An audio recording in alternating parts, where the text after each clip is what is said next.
Ponto com Cristiane Melo.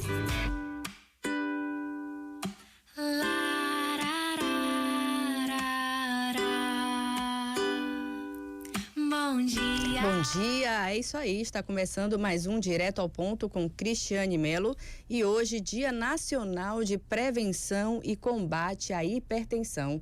Nós vamos falar sobre esse assunto que com certeza um de nós aqui do estúdio conhece alguém que é hipertenso e aí você que está ouvindo a rádio, se ligue porque hoje nós vamos entrevistar um cardiologista intervencionista, Dr. Alexandre Cedro, que vai falar aqui um pouquinho sobre essa doença. Bom dia, seja bem-vindo ao Direto ao Ponto.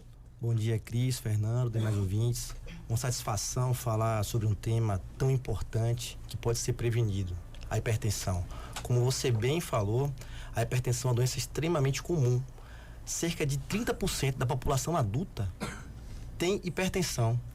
E ela vai aumentando sua frequência de acordo com a idade. Então, os pacientes idosos, cerca de 70% dos idosos são hipertensos. Então, um tema de extrema relevância. O que é a hipertensão? A hipertensão, como o próprio nome sugere, é um aumento da pressão nas artérias. E esse aumento da pressão costuma ser silencioso, mas ele vai, de certa forma, comprometendo alguns órgãos, como, por exemplo, o coração, o cérebro, a retina e os rins. Então, a hipertensão é a maior causa de morte prevenível do mundo, porque ela aumenta em muito a chance de infarto, de AVC, que é o derrame, de insuficiência renal e às vezes até de cegueira com retinopatia diabética. Hipertensiva. Qual é a causa da hipertensão? Tem uma causa genética ou a pessoa que tem, por exemplo, um colesterol alto, ela é propícia a desenvolver a hipertensão?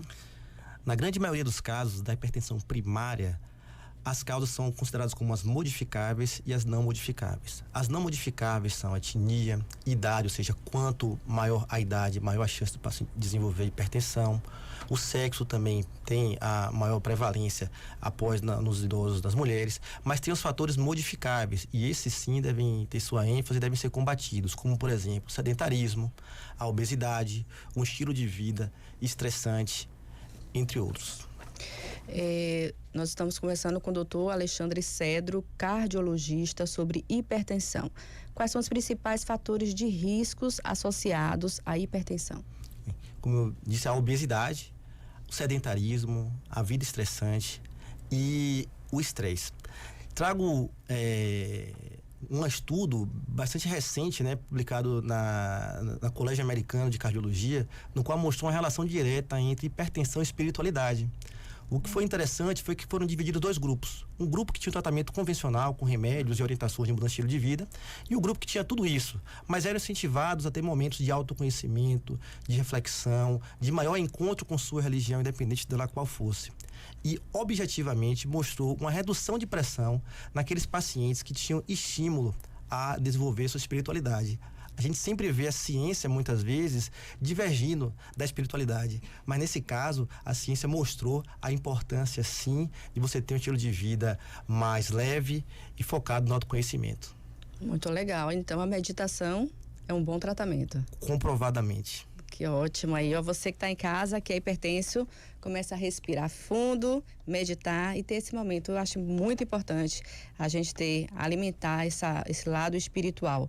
Todos nós devemos ter, esse lado de melhorar cada vez mais, não só o físico, o mental, mas também o espiritual. A hipertensão arterial pode afetar a saúde do coração a longo prazo? Sim. Como de conhecimento, a hipertensão ela é um dos fatores de risco do infarto e da insuficiência cardíaca. Então, a hipertensão muitas vezes é uma doença silenciosa. A pessoa não sente nada, o que é muito difícil tratar. Eu digo que quando o paciente está com dor ou algum desconforto, a própria dor ou desconforto lembra ele de tomar um remédio. Mas a hipertensão não. Ela é uma doença silenciosa e muitas vezes o primeiro sintoma que a pessoa sente é um quadro catastrófico, como um derrame, que é o AVC, como um infarto também, como você acabou de mencionar, a relação de hipertensão com infarto. O senhor falou de sintomas aí, tem algumas pessoas que falam, eu tô com uma dor de cabeça muito forte, aí já pensa que tá, e tem um aparelhinho e vai medir, e realmente, às vezes está com a pressão alta. É comum essa dor de cabeça? Excelente pergunta, uma pergunta muito comum no consultório, e eu digo que para a hipertensão, a gente não deve esperar os sintomas, já que a grande maioria dos casos de hipertensão são pacientes assintomáticos. Então, cabe a nós fazer os exames e medir a pressão de forma regular. Mas alguns sinais indiretos podem sim identificar ou apontar para a pressão, como dor de cabeça, tontura, dor na nuca. Quando já tem uma lesão de algum órgão-alvo, que a gente chama do coração, por exemplo, falta de ar, é possível que se tenha sim. Quais são os avanços da medicina no tratamento da hipertensão? Como tudo na medicina, o tratamento da hipertensão tem avançado bastante. Desde técnicas invasivas até as medicações que estão cada vez em maior evolução, são medicações mais seguras. E a gente tem percebido cada vez mais a importância da atividade física, da perda de peso e agora sim também com os novos dados, né, de reforçar um estilo de vida mais leve, menos estressante. Pesquisando aqui, porque eu sempre faço uma pesquisa para entrevistar, né? Eu vi que os remédios mais vendidos no Brasil são os hipertensos. Isso é uma verdade, né? A gente sabe que, como eu acabei de dizer, cerca de 70% dos pacientes idosos são hipertensos, né? Então, imagina a nossa população. 30% da população adulta não idosa é hipertenso. Então, realmente é a maior causa de morte prevenível no mundo. E um dado importante que eu te trago, mesmo a gente sabendo da complexidade da hipertensão, dados do DataSUS mostram que 50% dos pacientes hipertensos não são tratados de forma adequada.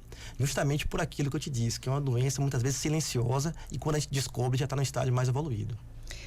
Ainda falando de medicamento, qual o melhor horário para tomar esse medicamento? É à noite ou pela manhã? Eu sei que vai variar de acordo com cada paciente.